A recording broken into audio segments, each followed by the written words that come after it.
Bismillahirrahmanirrahim. Assalamualaikum warahmatullahi wabarakatuh. Alhamdulillahirabbil alamin. Wassalatu wassalamu ala Rasulillahil amin wa ala alihi wa sahbihi ghuril mayamin. Rabbi shrah li sadri wa yassir li amri wahlul 'uqdatam min lisani yafqahu qawli. Amma ba'du. Faqala Allah Subhanahu wa ta'ala fi kitabihil karim. Bismillahirrahmanirrahim. Ya ayyuhalladzina amanu kutiba alaikumus shiyam kama kutiba 'alal ladzina min qablikum la'allakum tattaqun. Shadaqallah wa shadaqa rasuluhul karim wa nahnu 'ala dzalika minasyahidin wasyakirin. Walhamdulillahirabbil alamin. Saudara yang dimuliakan oleh Allah Subhanahu wa taala, ada hikmah kemuliaan yang Allah berikan kepada hambanya, khususnya umat Nabi Muhammad sallallahu alaihi wasallam. Hikmah kebijaksanaan itu adalah puasa Ramadan, Shiyamu Ramadan. Puasa Ramadan adalah anugerah yang termulia bagi umat Nabi besar Muhammad sallallahu alaihi wasallam, yang di dalam bulan Ramadan ada fasilitas istimewa yang Allah tidak berikan kepada umat-umat terdahulu. Salah satu di antaranya adalah Lailatul Qadar. Keistimewaan yang Allah berikan kepada umat Nabi Muhammad ini harus kita sambut dengan penuh sukacita. Harus kita sambut dengan penuh keimanan dan kita sambut dengan penuh keceriaan. Ada 5 cara menyambut bulan suci Ramadan dalam perspektif Imam Ghazali rahimahullahu ta'ala. Yang pertama, isti'dadul iman. Harus siap, persiapan iman. Kenapa Ramadan itu harus disambut dengan iman? Karena perintah puasa adalah perintah yang tentu secara psikologis manusia akan berubah pola makannya. Sehingga yang dipanggil oleh Allah adalah iman, bukan logika. Itu sebabnya perintah puasa diawali dengan iman. Ya ayyuhalladzina amanu kutiba alaikumus shiyam.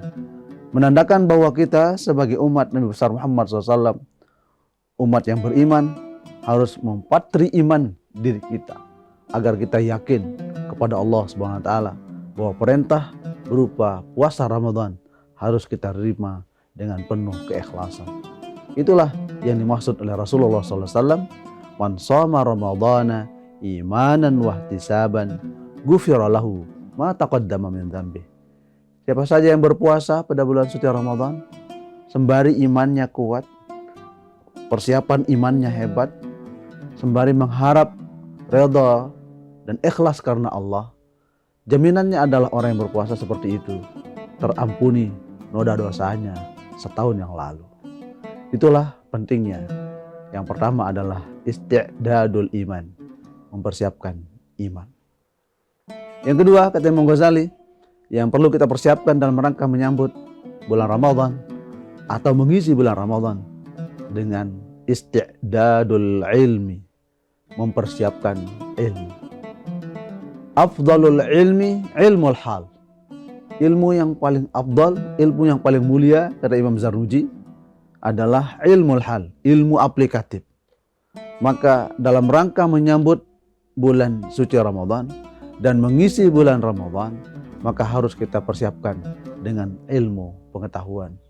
Ilmu yang paling tepat dalam rangka mengisi Ramadan adalah ilmu tentang fiqhus shaum, tentang seluk-beluk berpuasa, hukum berpuasa, kewajiban berpuasa, rukun puasa, syarat sah puasa, yang membatalkan puasa, yang membatalkan pahala puasa, amalan-amalan di bulan Ramadan dan amalan-amalan yang termulia setelah Ramadan.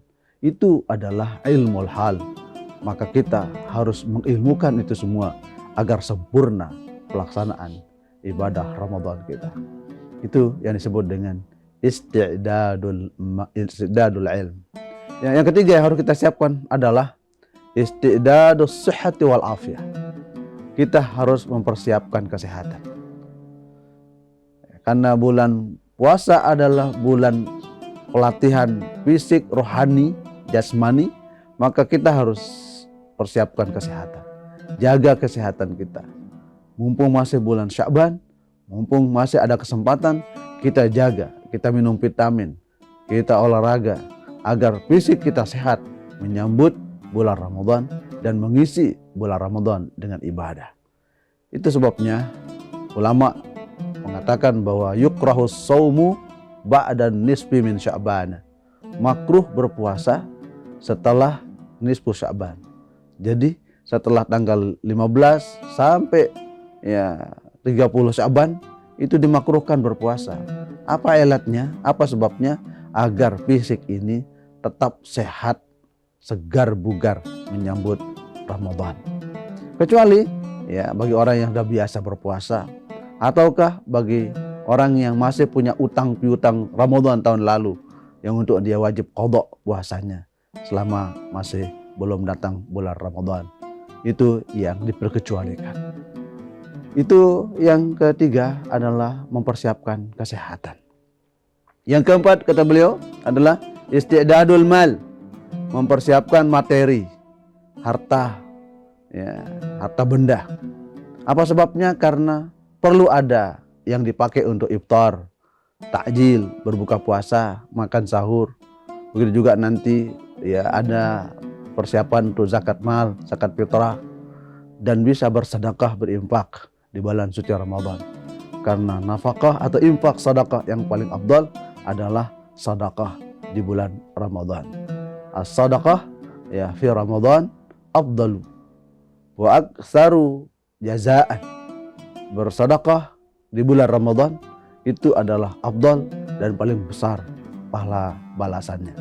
Itu sebabnya kita harus mempersiapkan kekayaan atau materi atau harta yang kita persiapkan dalam rangka mengisi Ramadan dengan sebaik-baiknya. Yang kelima kata Imam Ghazali yang perlu kita persiapkan adalah isti'dadun nafs, psikologis. Siapkan mental bahwa di dalam Ramadan banyak cobaan. Cobaan lapar, cobaan ngantuk, cobaan emosi, dan cobaan segala-galanya. Ini perlu persiapan mental.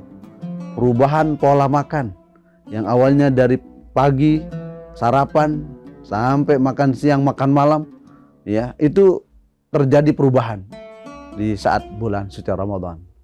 Tapi yang paling penting bagi kita adalah isti'dadun nafs. Mental kita hebat, mental kita kuat, psikologis kita mapan, stabil. Maka itulah orang-orang yang bisa menyambut Ramadan dengan kemuliaan. Pantas ada ungkapan yang mengatakan man fariha bidukhuli ramadhana harramahullahu jasadahu 'alan niran. Siapa saja yang bahagia, senang, ekspresif dalam menyambut Ramadan, tentu dia menyambut Ramadan dengan kesiapan iman, kesiapan ilmu, kesiapan harta benda, kesiapan kesehatan, kesiapan psikologis. Itulah orang yang nanti akan dijauhkan dari siksa api neraka. Saudara yang dimuliakan oleh Allah Subhanahu wa taala. Itulah 5 poin dalam rangka menyambut bulan suci Ramadan. Mudah-mudahan kita semua dalam menjalankan ibadah puasa di bulan Ramadan nanti diberikan kekuatan iman, kesehatan, keafiatan, serta segala amal ibadah kita diterima oleh Allah Subhanahu wa taala. Amin Allahumma amin. Selanjutnya, saudara-saudara yang saya muliakan, mengisi Ramadan dengan berbagai cara. Pertama, mengisi hari-hari Ramadan dengan amal-amal saleh. Badiru bil a'malis salihat. Bersegeralah Anda dalam rangka mengisi kehidupan Anda dengan amal saleh. Ada persoalan yang penting di dalam Ramadan kita. Seringkali era-era modern hari ini, Ramadan sering disibukkan oleh media-media sosial, TikTokan, internetan, YouTubean, WA-an, apapun istilah-istilah itu. Apakah itu bisa mengganggu kenyamanan, kehusyuan ibadah kita, khususnya di bulan suci Ramadan? Ada pandangan yang mengatakan adalah al-maqasid ala hukmil wasail atau al-wasailu ala hukmil maqasid. Sarana, prasarana itu atau wasilah, perantara tergantung pada orientasi dan tujuannya. Gadget seringkali melalaikan kita dalam beribadah. Gadget juga seringkali juga mengingatkan kita untuk beribadah. Dua sisi ini harus kita pandang secara positif. Bahwa bergadget ria di bulan Ramadan apakah mengurangi pahala puasa Ramadan? Tentu perlu dianalisa konten yang ada pada gadget kita. Jika konten yang ada gadget kita itu ada Quran, ada murattal, mendengar nasihat-nasihat ulama, mendengar nasihat-nasihat ya orang-orang yang cendekia, yang menyejukkan hati, menenteramkan jiwa, maka itu akan menjadi persoalan yang baik, tentu terpandang dan termulia, karena itu bisa menjadi sarana kita dekat kepada Allah Subhanahu wa Ta'ala. Sebaliknya, jika gadget itu melalaikan kita kepada Allah, ya, melihat hal-hal yang dilarang ya oleh Allah, ya, ada foto-foto yang seronok, yang tidak cocok, tidak sesuai dengan kode etik agama, itu bisa mengurangi, bahkan bisa membatalkan pahala puasa. Karena bisa pahala puasa batal, ya, disebabkan karena kita tidak bisa ghaddul basar, menahan pandangan, ya, tidak bisa nahan tangan untuk menyebarkan hoax, berita-berita bohong. Itu semua bisa membatalkan pahala puasa kita.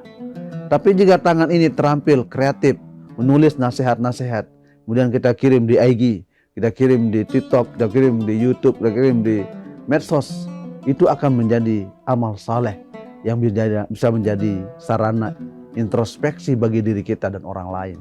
Itulah yang dimaksud oleh Allah dalam Al-Quran. Watawasau bil haqq, watawasau bis sabr. Saling menasihati dalam kebenaran, kebaikan, kesalahan, dan terus saling menasihati dalam aspek-aspek kesabaran dan ketahanan, resiliensi diri kita terhadap problematik kehidupan. Saudara yang dimuliakan oleh Allah Subhanahu wa Ta'ala, maka implikatif dari persoalan-persoalan kontemporer ini bisa dilihat pada dua ranah. Pertama adalah ranah normatif, bahwa orang-orang yang melakukan amal kebaikan melalui media sosial, sesungguhnya itu adalah jejak digital sosial yang akan terus diunduh, akan terus dibaca oleh semua orang. Maka sampaikanlah pesan-pesan yang mulia, sampaikanlah pesan-pesan yang dapat menggugah orang menuju kebaikan dan kebenaran. Itulah esensi kita dalam bermedia sosial. Jejak digital ini akan menjadi sesuatu yang abadi jika itu ya berpengaruh kepada persoalan-persoalan sosial. Maka inilah yang disebut dalam Al-Quran, "Faman ya'mal mithqala dzarratin khairan yarahu." Siapa saja yang melakukan kebaikan sekecil biji sawi, seperti kuman pun, dia akan lihat. Sekarang kita lihat jejak digital sekarang ini, yang bertahun-tahun itu bisa dilihat hari ini. Kenapa? Karena itulah kecanggihan. Maka tanamkanlah hal-hal kebaikan untuk dikenang oleh generasi-generasi yang akan datang. "Waman ya'mal mithqala dzarratin syarran yarahu." Begitu juga jika jejak-jejak digital negatif yang ditinggalkan pasti akan terlihat. Nah, inilah pentingnya filterisasi. Agama hadir untuk memfilter generasi-generasi anak bangsa agar tetap pada ranah keimanan, ketakwaan, dan memiliki dimensi kesalehan personal dan kesalehan sosial. Saudara yang dimuliakan oleh Allah Subhanahu wa Ta'ala, upaya kita sesungguhnya dalam melakukan filterisasi generasi muda dari persoalan-persoalan gadget ini, ya, di dalam kitab Ta'lim wa Ta'lim secara sederhana, Imam Zarnuji memberikan gambaran bahwa yang paling penting di dalam melakukan pendidikan terhadap anak itu adalah pertama at-ta'dib. Ajarkan adab sopan santun kepada anak. At-ta'dib adalah sebuah upaya kita memfilter generasi kita agar tidak terlarut dengan media sosial. Seringkali ya kecanduan media sosial itu menjadi perusak ya intelektual anak. Pembiasaan yang harus dilakukan selama Ramadan, karena Ramadan adalah madrasah. Ramadan adalah madrasah tarbawiyah, ya, wadah untuk melakukan kaderisasi dan pendidikan kepada anak-anak kita. Maka paling hebat bagi kita adalah mampu memanage, mampu mengatur ritme pendidikan anak-anak kita. Di mana Ramadan sebagai madrasah, sebagai universitas yang tempat mendidik anak-anak generasi yang nantinya keluar menjadi sarjana yang disebut dalam Al-Quran adalah la'allakum tattaqun.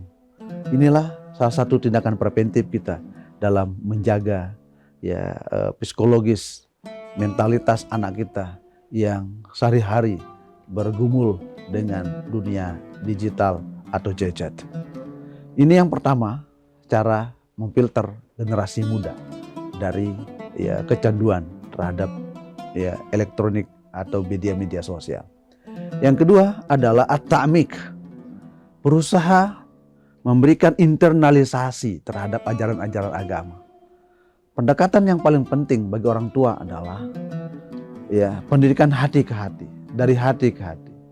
Yang istilahnya Menteri Agama dengan ya kurikulum cinta. Bagaimana mahabbatul walid lil walad, kecintaan orang tua kepada anak itu tercurahkan dengan bilutf, dengan tutur kata yang lembut, nasihat dengan nasihat yang mulia, nasihat dengan yang hadir dari hati sucinya orang tua, ibu bapak. Maka itu akan punya asar, punya dampak, punya pengaruh terhadap psikologi anak kita, psikologi anak muda jika dinasihati dengan cara yang baik. Quran sudah memberikan model pendekatan yang hebat, adalah pendekatan yang sifatnya approach, pendekatan yang luar biasa, yang humanis.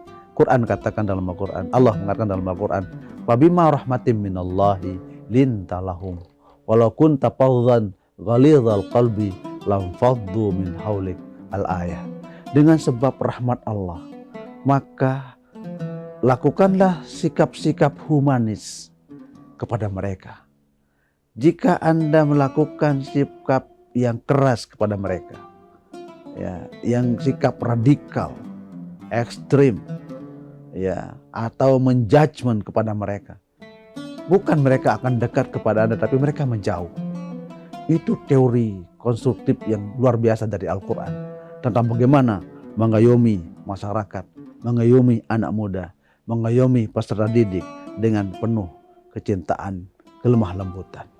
Quran ini menggambarkan tentang bagaimana humanitas itu, sisi-sisi manusia harus dilekatkan dalam psikologis anak remaja. Ini yang kedua. Yang ketiga adalah at-tarkis. Bagaimana anak muda itu dibuatkan simbol-simbol yang menyebabkan mereka tetap ingat terhadap simbol-simbol kebaikan. Siapa idola mereka?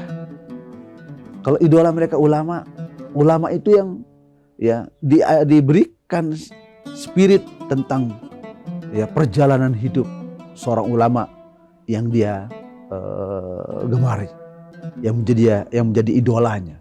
Ataukah tokoh-tokoh besar yang itu dia menjadi idolanya? Tak masalah kita jelaskan kepada mereka ya perjalanan hidup spiritual, perjalanan intelektualnya, perjalanan sosialnya, agar itu menjadi inspiratif bagi mereka. Itu yang kemudian disebut dengan tarkis.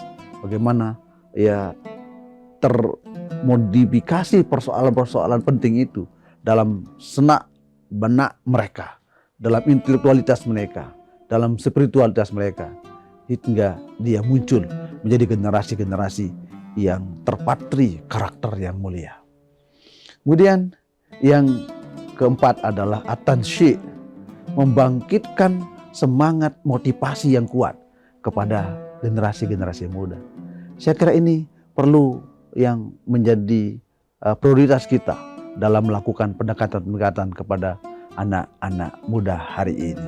Kita tidak bisa dengan kekerasan, tidak bisa dengan kekuasaan yang serba memaksa mereka, karena eranya sudah berbeda, medianya sudah berbeda, sehingga 4 poin inilah cara yang paling jitu untuk membangkitkan semangat generasi-generasi yang bisa menjadi pemimpin masa depan. Inilah Ramadan sebagai wadah untuk menjadi orang-orang yang muttaqun, orang-orang yang mutawadhi, orang yang rendah hati, kemudian orang yang tawadhu, orang yang tawadhu secara intelektual, ya, kemudian tidak pernah sombong dalam segala hal. Kemudian mereka orang yang wara, tidak pernah rakus, tidak pernah tamak. Kemudian orang yang yakin akan eksistensi dirinya, yakin akan prestasi dirinya, dan yakin akan motivasi dirinya untuk menjadi orang yang mulia. Kemudian itulah orang-orang yang digambarkan dalam Al-Quran dengan orang yang al-faizun, orang yang beruntung dunia wal akhirah. Amin, Allahumma amin.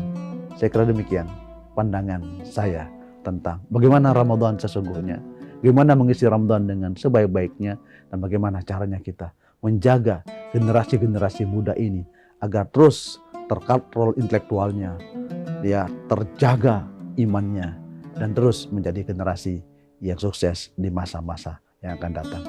Demikian, hadanallahu wa iyyakum ajma'in. Allahumma waffiq wal hadi ila sabilir rasyad. Wassalamualaikum warahmatullahi wabarakatuh.